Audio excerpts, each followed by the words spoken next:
Note ban ಆಗಿದ್ದಾಯಿತು, ಹೊಸ ನೋಟುಗಳು ಬಂದಿದ್ದು ಆಯಿತು. ಅದರಲ್ಲಿ ಒಂದು ಭಾಗವಾಗಿ 2,000 ರೂಪಾಯಿ ನೋಟು ಕೂಡ ಬಂತು. 1,000 ರೂಪಾಯಿ ನೋಟು ಬ್ಯಾನ್ ಆಗಿ, ಆನಂತರದಲ್ಲಿ 500 ರೂಪಾಯಿ ನೋಟ್ ಬ್ಯಾನ್ ಆಗಿ, 1,000 ರೂಪಾಯಿ ನೋಟೇ ಇಲ್ಲವಾಗಿ 2,000 ರೂಪಾಯಿ ನೋಟು ಬಂತಲ್ಲಿ 500 ರೂಪಾಯಿ ನೋಟು ಕೂಡ ಹೊಸದಾಯಿತು. ಇದಾದ ಮೇಲೆ ಇದೀಗ 2,000 ರೂಪಾಯಿ ನೋಟಿಗೆ ಬ್ಯಾನ್ ಅಲ್ಲದ ಬ್ಯಾನ್ ಭಾಗ್ಯ ಸಿಕ್ಕಿತ್ತು. ಹೇಗೆ ಅಂದರೆ, ಇಲ್ಲಪ್ಪ ಅದೆಲ್ಲ ವಾಪಸ್ ಕೊಟ್ಬಿಡಿ, ಅದನ್ನು ಇವತ್ತೇ ಬ್ಯಾನ್ ಮಾಡಿಬಿಡ್ತಾ ಇದ್ದೀವಿ, ರಾತ್ರಿಯಿಂದ ಅದನ್ನು ಚಲಾವಣೆಗಿರಲ್ಲ, ಆ ಥರ ಹೇಳಲಿಲ್ಲ, ಹಿಂದಿರುಗಿಸ್ಬಿಡಿ ಅದನ್ನು ಅಂತ ಒಂದಷ್ಟು ಗಡಿಯನ್ನು ಕೊಟ್ಟಿದ್ದರು. ಸ್ವಲ್ಪ ಅದಾದಮೇಲೂ ಕೂಡ ವಿಸ್ತರಣೆ ಕೂಡ ಆಗಿತ್ತು ಅಂತ ಇಟ್ಕೊಳ್ಳೋಣ. ಈಗ ನಮ್ಮ ದೇಶದಲ್ಲಿ ಚಲಾವಣೆಯಲ್ಲಿರತಕ್ಕಂಥ 2,000 ರೂಪಾಯಿ ನೋಟುಗಳು ಎಷ್ಟು? 2,000 ಮುಖಬೆಲೆಯ ನೋಟು ಹಿಂಪಡೆದು 2 ವರ್ಷಗಳೇ ಕಳೆದಿವೆ.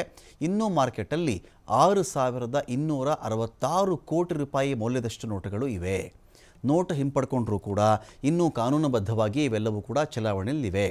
2023 ಮೇ 19ನೇ ತಾರೀಕು 2,000 ರೂಪಾಯಿ ನೋಟುಗಳ ಚಲಾವಣೆ ರದ್ದು ಆದೇಶ ಬಂತು. ಅಂದರೆ ಇಮ್ಮಿಡಿಯೇಟ್ ಅಂತಲ್ಲ, ವಾಪಸ್ ಕೊಟ್ಬಿಡಿ, ಅದನ್ನು ವಾಪಸ್ ಕೊಟ್ಟು ಎಕ್ಸ್ಚೇಂಜ್ ಮಾಡ್ಕೊಳ್ಳಿ ನೀವು ಅಂತ. ಆಗ 3.56 ಲಕ್ಷ ಕೋಟಿ ರೂಪಾಯಿಗಳು ಅಷ್ಟು ಮೌಲ್ಯದಷ್ಟು ನೋಟುಗಳಿದ್ದವು, ಚಲಾವಣೆಯಲ್ಲಿದ್ದವು.